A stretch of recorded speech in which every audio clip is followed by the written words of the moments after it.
Hello दोस्तों, option strategy के first video में आपका बहुत बहुत स्वागत है। इस वीडियो में हम देखने वाले हैं कि कॉल ऑप्शन बाय कैसे करना है एंड कॉल ऑप्शन बाय का स्ट्रैटेजी होता है वो किस तरह से वर्क करता है मार्केट में, एंड जो भी आप underlying asset as a options use करने वाले हो, ऑप्शन ट्रेड में यूज़ करने वाले हो, तो उसमें कौन सी सारी इंपॉर्टेंट चीज़ें होती हैं जिसे आपको ध्यान रखना होता है एंड किस तरह से आपको ट्रेड प्लान करना होता है। तो चलिए इस स्ट्रैटेजी को काफ़ी डीप में और इजी लैंग्वेज में एक्सप्लोर करते हैं।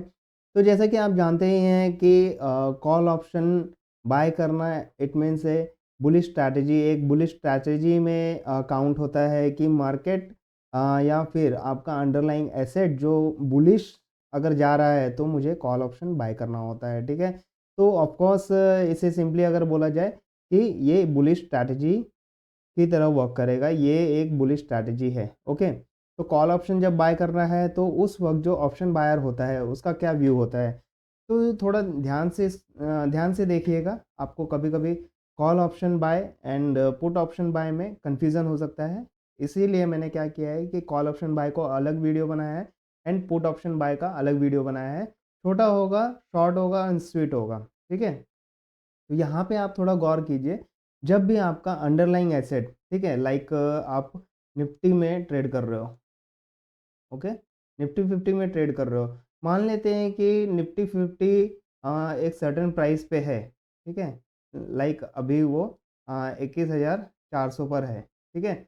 मान लेते हैं कि आगे आने वाले टाइम में ये और बढ़ते हुए कम से कम 21,800 तक जाने का 21,800 तक जाने की संभावना है, ठीक है। जैसे भी टेक्निकल चार्ट हमें रिप्रेजेंट कर रहे हैं, कैंडलस्टिक पैटर्न रिप्रेजेंट कर रहे हैं एंड जो भी आरएसआई इंडिकेटर्स हैं और जो भी आपकी स्ट्रैटेजी हो, उससे आपको पता चल रहा है कि भैया आज के डेट में मार्केट भले ही 21,400 है बट आगे आने वाले टाइम में 21,800 जा सकती है।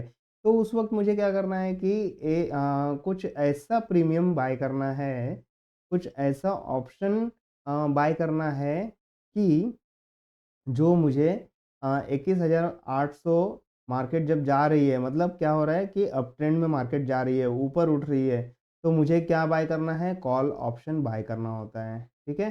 तो कॉल ऑप्शन बाय करना इज़ ए सिंपल स्ट्रैटेजी कि भैया इसमें कोई दिमाग लगाने की चीज़ नहीं है, मार्केट ऊपर जा रही है तो मैं कॉल ऑप्शन बाय कर लूँगा, सीधी-सी बात है। ओके, तो यहाँ पे कुछ भी डाउट माइंड में रहेगा ही नहीं, मार्केट ऊपर जा रही है मतलब कॉल ऑप्शन बाय कर रहा हूँ, ओके। तो ये सिंपल सी बात आपको समझ में आ गई होगी। एंड अब क्वेश्चन आता है कि कॉल ऑप्शन मैं बाय कर रहा हूँ, ठीक है, मेरा अंडरलाइंग एसेट जो है अगर वो ऊपर जा रहा है तो मैं कॉल ऑप्शन बाय कर रहा हूँ, बट नेक्स्ट क्वेश्चन दिमाग में आता है कि कौन से स्ट्राइक प्राइस का मैं कॉल ऑप्शन बाय करूँगा, ठीक है। तो वो सारी चीज़ें मैं नेक्स्ट स्लाइड में बताता हूँ आपको। तो यहाँ तक आपको क्लियर हो चुका होगा कि कॉल ऑप्शन जब मैं बाय कर रहा हूँ, तो मुझे प्रॉफ़िट होगा। इसीलिए जब मेरा अंडरलाइंग एसेट ऊपर की तरफ जाने वाला है, अप ट्रेंड जाने वाला है, तो कॉल ऑप्शन बाय करूँगा तो मुझे प्रॉफ़िट होगा। इट मीन्स ऑप्शन बायर को प्रॉफ़िट होगा जो ऑप्शन बाय कर रहा है। इसी केस में अगर मैं बात करूँ ऑप्शन सेलर की, तो ऑप्शन सेलर को प्रॉफ़िट कब होगा? ऑप्शन सेलर को जो प्रॉफ़िट कब होगा कि मार्केट अप ट्रेंड है, ठीक है? 21,400 से 21,800 जाने वाली है, ठीक है? तो ऑप्शन सेलर क्या सोचेगा कि भैया आज के डेट में पुट ऑप्शन, ठीक है? Option seller call option sell करने के बारे में नहीं सोचेगा। कॉल ऑप्शन सेल कब करना होता है कि मार्केट नीचे अगर गिरने वाली है, तब कॉल ऑप्शन सेल करना होता है, ठीक है? ये बात समझ में आ रही है आपको? थोड़ा-सा कन्फ्यूज़िंग है बट बहुत सिंपल है, आप ध्यान दीजिए, ठीक है? मैं फिर से रिपीट करूँगा। तो यहाँ पे गौर कीजिए आप कि मान लेते हैं 21,400 का पुट ऑप्शन है, ठीक है? 21,400 का पुट ऑप्शन है, यहाँ पे कुछ प्रीमियम होगा।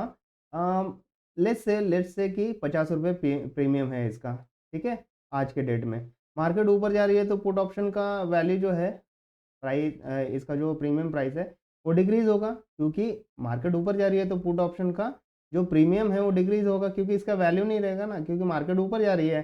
पुट ऑप्शन का जो प्रीमियम रहता है कब बढ़ता है? जब मार्केट नीचे जाती है, तो यहाँ पे ये वैल्यू डिक्रीज़ होती है। तो इस वक्त क्या होता है ना कि ऑप्शन सेलर्स मार्केट में आते हैं। ये क्या करते हैं कि पुट ऑप्शन सेल करते हैं, ठीक है? पुट ऑप्शन सेल करते हैं, इसका भी मैं अलग से वीडियो बनाने वाला हूँ। बट तो यहाँ पर जस्ट फॉर योर नॉलेज मैं आपको थोड़ा सा ब्रीफ दे रहा हूँ कि ऑप्शन सेलर का व्यू क्या होगा मार्केट में जब मार्केट ऊपर की तरफ जाएगी। ठीक है, तो अगर आपको अभी फ़िलहाल ये चीज़ नहीं समझ में आ रही है तो इसे ठीक है साइड में रख दीजिए। तो आपको फ़िलहाल इतना तो समझ में आ गया होगा कि 21,400 से 21,800 अगर मार्केट जा रही है तो कॉल ऑप्शन मुझे बाय करना है। सिंपल सा स्ट्रैटेजी है, ठीक है, ज़्यादा दिमाग लगाना नहीं है। अब आपके दिमाग में सवाल आता है कि भैया कॉल ऑप्शन तो बाय करना है, बट कौन से स्ट्राइक प्राइस का, कौन से एक्सपायरी का, एंड किस तरह के ग्रिक्स होने चाहिए। ऑप्शन ग्रिक की जो हम बात करते हैं, अगर ऑप्शन ग्रिक के बारे में आपको फंडा क्लियर नहीं है तो डेफिनेटली ऑप्शन थियरी का मेरा एक प्लेलिस्ट है, उसमें जाके हर एक ऑप्शन ग्रिक के बारे में मैंने बहुत ही डिटेल में, काफ़ी लंबे वीडियो हैं, काफ़ी लंबे इन द सेंस आधे घंटे के, पौने घंटे के, 1 घंटे के वीडियोज़ हैं, और बहुत ही डीप में मैंने एक्सप्लेन किया है जो कि कोई भी चैनल पे आपको नहीं मिलेगा। तो वो मैंने हर एक इम्पॉर्टेंट पॉइंट्स उसमें डिस्कस किए हैं, तो वो डेफ़िनेटली आप जाके एक्सप्लोर कीजिए।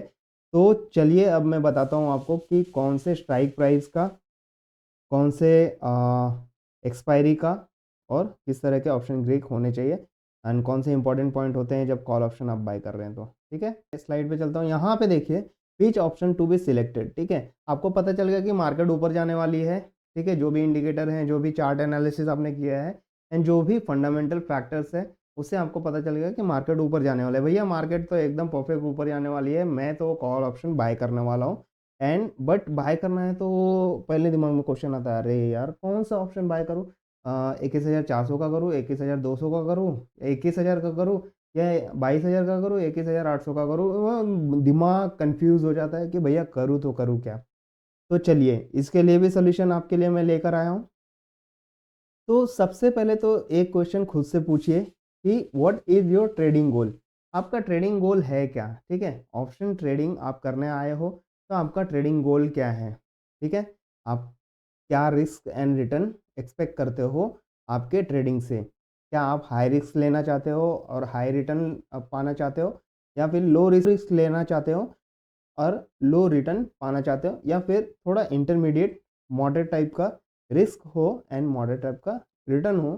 क्या इस तरह का एक्सपेक्टेशन है? क्या आप चाहते हो कि जीरो टू हीरो ट्रेड्स आपको मिले? तो इस तरह के जो आपके ट्रेडिंग गोल्स है वो आपको एकदम अच्छी तरह से क्लियर रहना चाहिए, आपके माइंड में एकदम अच्छी तरह से क्लियर रहना चाहिए। ठीक है, तो अब मान लेते हैं कि आपके रिस्क एंड रिटर्न डिसाइड हो गए। ठीक है, तो उसके बेसिस पे आउट ऑफ द मनी का स्ट्राइक प्राइस मुझे बाय करना है। ठीक है, आउट ऑफ द मनी का ऑप्शन बाय करना है, या फिर एट द मनी का बाय करना है, या फिर इन द मनी का बाय करना है। अब करूँ तो करूँ क्या? भैया इतना बड़ा क्वेश्चन मार्क है कि अब आगे करूँ क्या मैं?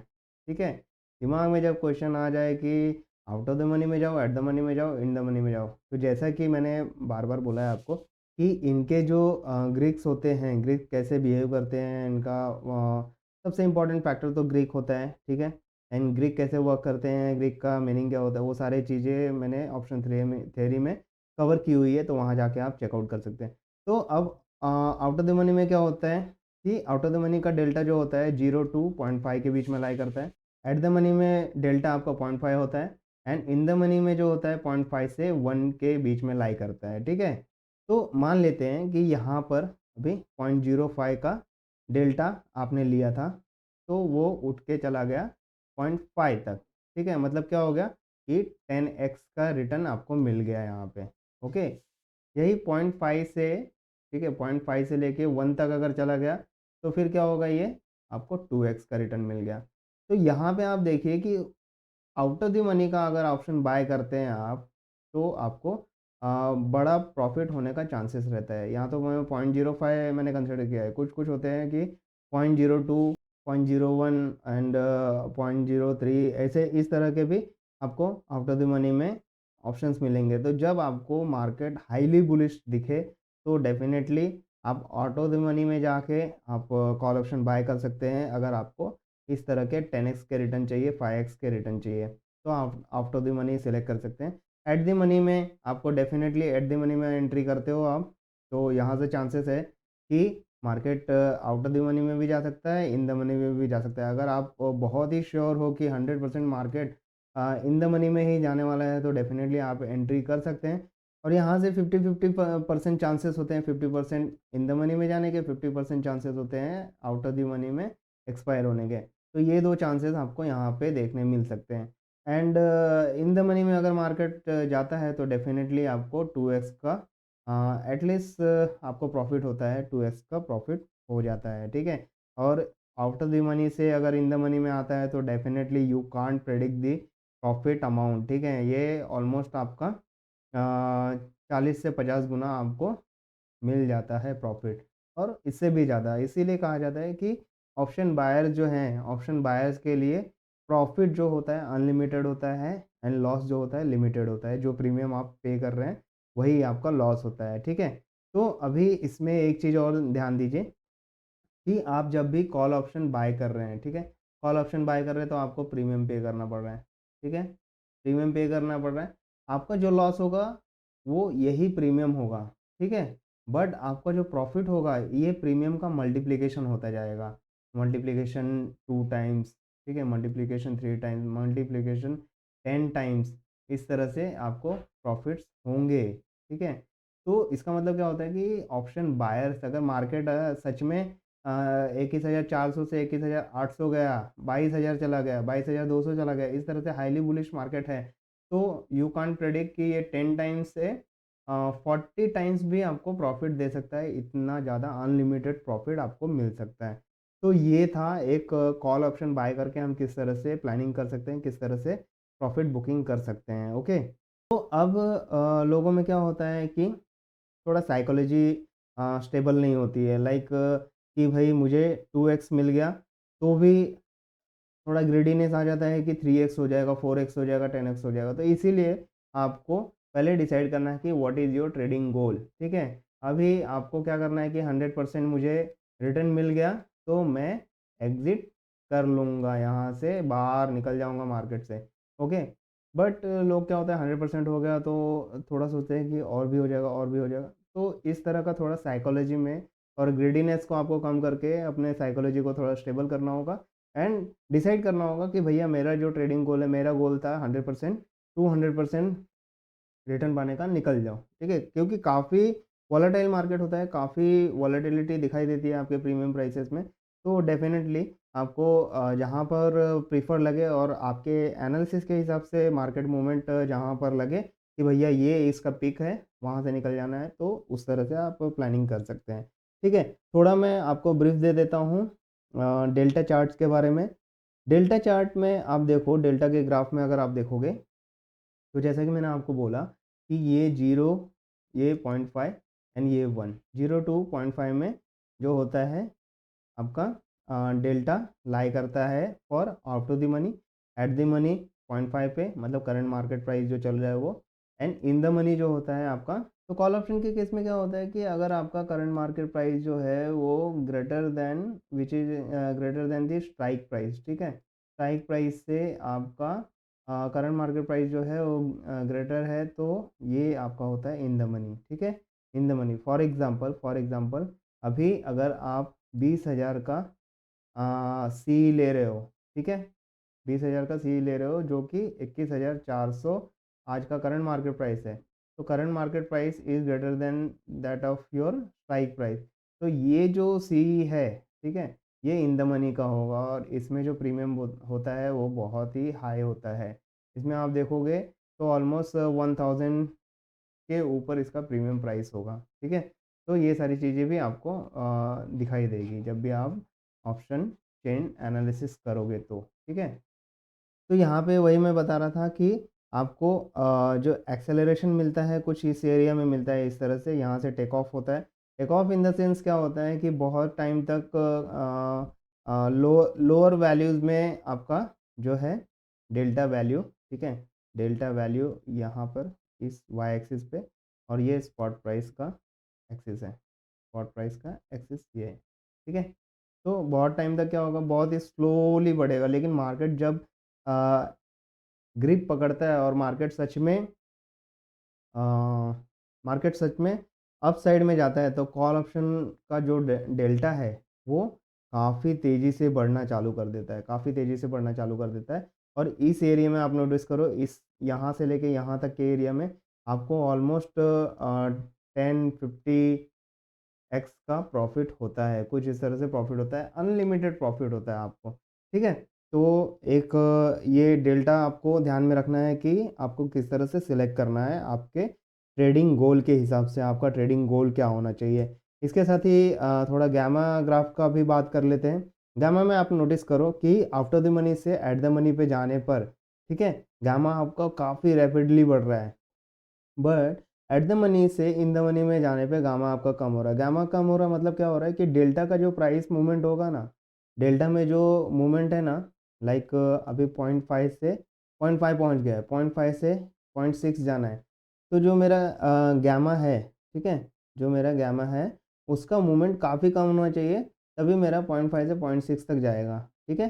तो यहाँ पे वही होता है कि आउट ऑफ द मनी से एट द मनी तक जाने तक गामा का भी मूवमेंट रिस्पेक्टिवली बढ़ना होता है।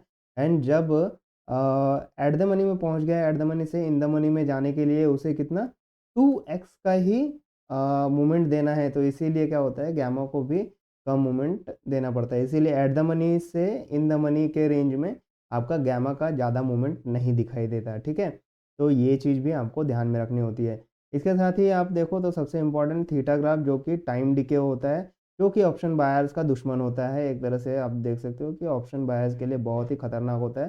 तो ये फैक्टर भी आपको देखना होता है कि भैया जब भी 30 डेज़ के अंदर हो या फिर 1 वीक के अंदर हो, कोई वीकली एक्सपायरी पर ट्रेड करता है, तो आप देखो तो थीटा डीके कैसे वर्क कर रहा है।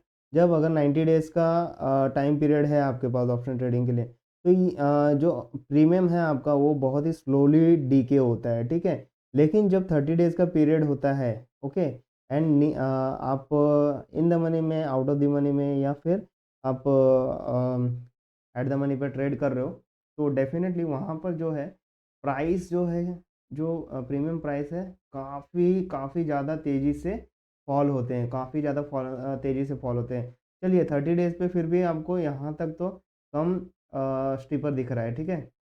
बट यहाँ पे देखो तो ऑलमोस्ट 80 टू 90 डिग्री का स्लोप दिख रहा है आपको, ठीक है। तो इतना हैवी फॉल होता है, इसीलिए कहा जाता है कि एक्सपायरी के दिन या 2-3 दिन पहले या 1-2 दिन पहले, एक्सपायरी के 1-2 दिन पहले ट्रेड में एंट्री नहीं लेना चाहिए। अगर आपको बहुत ही श्योरिटी है कि भैया मार्केट बहुत ही तेज़ी से ऊपर बढ़ने वाला है, तो definitely you can take your risk, but ये बहुत ही रिस्की ट्रेड होता है कि भैया आप बहुत ही कम टाइम पीरियड में, ठीक है, लगभग 7 दिनों का टाइम पीरियड होता है। लगभग 7 दिनों का टाइम पीरियड है और आप एंट्री कर रहे हो, तो आपका थीटा डीके बहुत ही तेज़ी से होगा।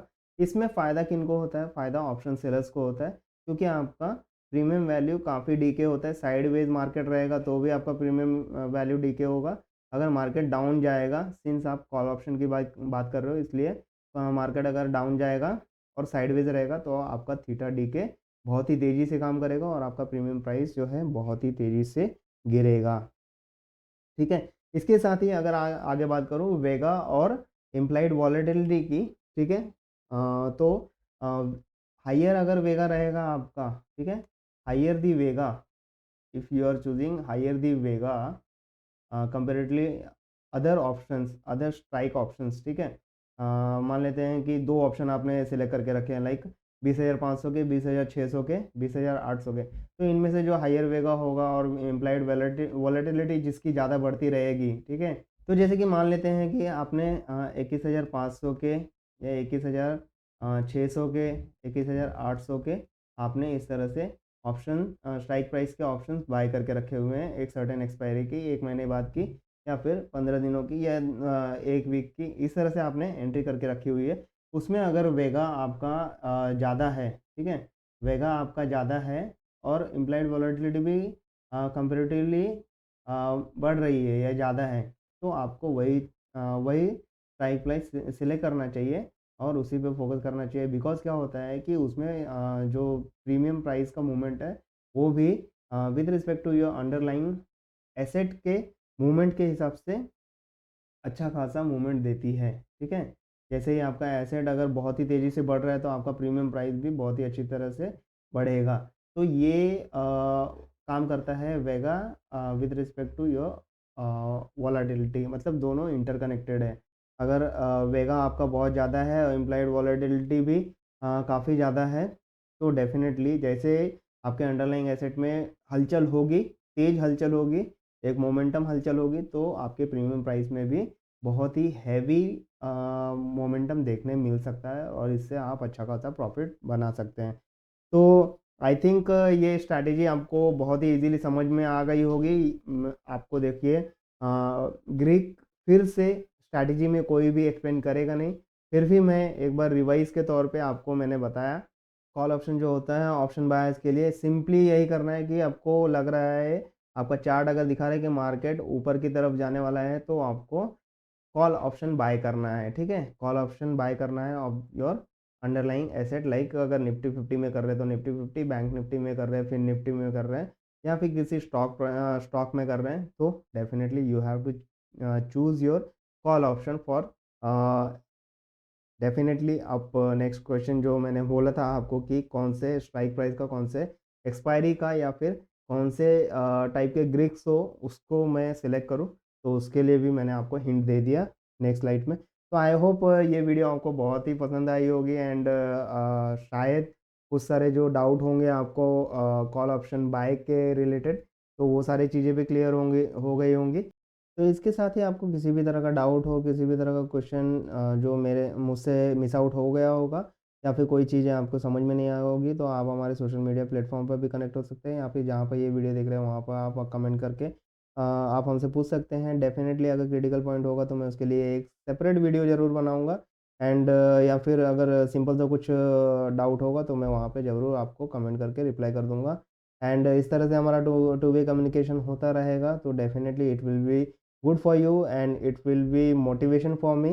So thank you so much for connecting with the financial education by Mukesh and इसी तरह से आप अपने धन को ग्रो करते रहे और धनवान बनते रहे। Thank you so much and all the best, keep growing.